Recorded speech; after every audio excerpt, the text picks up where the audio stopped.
Greetings from the voice of Allan Kardec. And welcome from the Voice of the Spirits. We are here once again to take you on another small journey through the Spirits book by Allan Kardec. Today we will cover disappointments, ungratefulness, broken affections, questions 937 to 938. Then cover antipathetic unions, questions 939 to 940. Finally, fear of death, 941 to 942. Enjoy. Question 937. Aren't the disappointments caused by ingratitude and by the fragility of the ties of friendships also a source of bitterness for the human heart? Yes, but we have already taught you to feel pity for ungrateful and disloyal friends. They will be unhappier than you are. Ingratitude is the child of selfishness, and selfish individuals will sooner or later encounter hearts as hard as their own. Just think of all those who have done more good than you, who are more worthy than you, and who have been repaid with ingratitude. Remember that during his life, Jesus himself was scoffed at, despised, and treated as a villain and an impostor. So do not be surprised when the same happens to you. Let the good you have done be your reward in this world, and do not worry about what those who have benefited from it say. Ingratitude serves to test your persistence in doing good. It will be credited to you, and those who have been thoughtless toward you will be punished to the same extent that they have been ungrateful. Question 938. Couldn't the disappointments caused by ingratitude harden the heart and make it insensitive? That would be unfortunate, because persons with heart, as you say, will always be happy for the good they have done. They know that if the good they have done is not remembered in the present life, it will be in another, and the ingrate will then feel shame and remorse. Sub-question 938. But this knowledge will not prevent their heart from feeling hurt. Mightn't this lead them to think they would be happier if they were less sensitive? Yes, if they were to prefer a selfish happiness, a very sad happiness. However, if they know that the ungrateful friends who desert them are unworthy of their friendship, and that they have been mistaken about them, they will no longer regret losing them. Later on, they will find friends who are more understanding. You should pity those who treat you in a way that you do not deserve, because they will suffer a sad recompense. Don't let yourselves be afflicted by them. It is a means for you to raise yourselves above them. Author's remarks for question 938. Nature has given humans the need to love and be loved. One of the greatest enjoyments granted to them on earth is in their meeting with mutually attuned hearts. Nature thus grants them a foretaste of the happiness awaiting them in the world of perfected spirits, where all is love and benevolence, a happiness that is refused to the selfish. Question 939. Since sympathetic spirits are led to meet one another, why is it that among incarnate spirits affection is frequently only one-sided, and sincere love is received with indifference or even repulsion? Moreover, can't the liveliest affection between two persons turn into dislike and sometimes hatred? Can't you understand that this may be a punishment, albeit a passing one? Besides, how many are there who think they are deeply in love because they only judge physical appearance? But when obliged to live together, they soon realize their judgment had only been based on physical passion?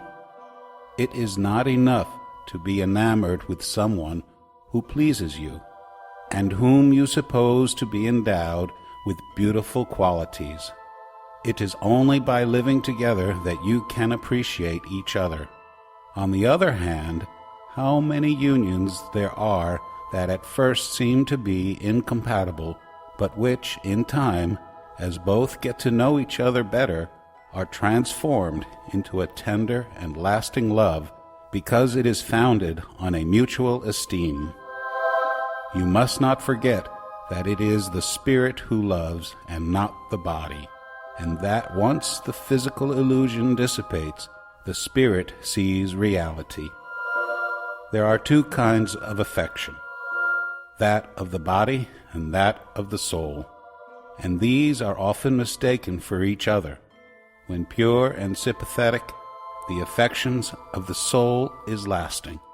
The affection of the body is perishable. That is why those who believed they loved each other with an eternal love often end up detesting each other when the illusion has vanished. Question 940. Isn't the lack of sympathy between persons destined to live together also a source of suffering that is all the more bitter because it poisons their entire existence? Very bitter, in fact. However, it is usually one of those misfortunes of which you yourselves are the main cause. In the first place, simply because your laws are at fault, do you believe that God obliges you to live with those you dislike? Moreover, in such unions, you almost always seek more to satisfy your pride and ambition, rather than to enjoy the happiness of mutual affection. Thus you suffer the natural consequence of your prejudices. Sub-question 940. But in such cases, isn't there almost always an innocent victim? Yes, and for that one it is a heavy expiation. However, the responsibility for such unhappiness will fall upon the one who has caused it. If the light of truth has reached the soul of the victim, faith in the future will provide consolation. Besides, to the degree that such prejudices are weakened, the cause of these private misfortunes will disappear. Question 941. The worry over death is highly vexing to many people. Why such worry if they have the whole future in front of them? It is wrong to have such apprehension, but what do you expect? Since early on people have been persuaded that there is a hell and a heaven, and that they will most likely go to hell because they have been taught that whatever belongs to the realm of nature is a mortal sin for the soul. Thus, when they grow up, and if they have any reason at all, they can no longer accept such a belief and become atheists or materialists. It is thus that they are led to believe that nothing exists beyond the present life, and for those who persist in their childhood belief, they fear the eternal fire that must burn them without destroying them. But death does not inspire any fear in the righteous, for faith gives them certainty about the future. Hope beckons them with a better life, and since they have practiced the law of charity, they have the assurance that in the world into which they will enter, they will not find anyone into whose eyes they will dread to look. Refer to question number 730.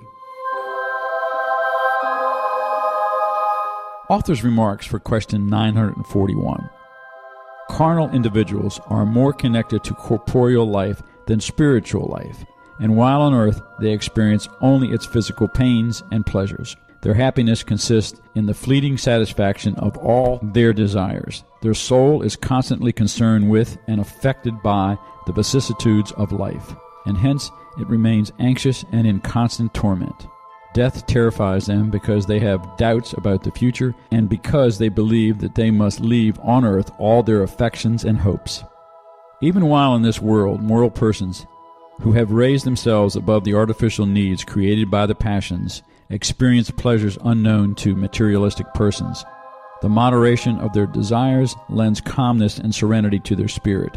Happy with the good they do, there are no disappointments, and vexations pass lightly over their soul without leaving any painful marks. Question 942. Won't some people think that these counsels about happiness are a little banal? Won't they see them as being commonplace or as platitudes? And won't they say that the secret to happiness is to know how to bear up under misfortune? There are those who say that, and they are numerous.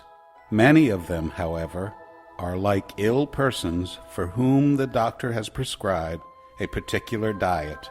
They would like to be healed without any medications and continue to hand themselves over to indigestion.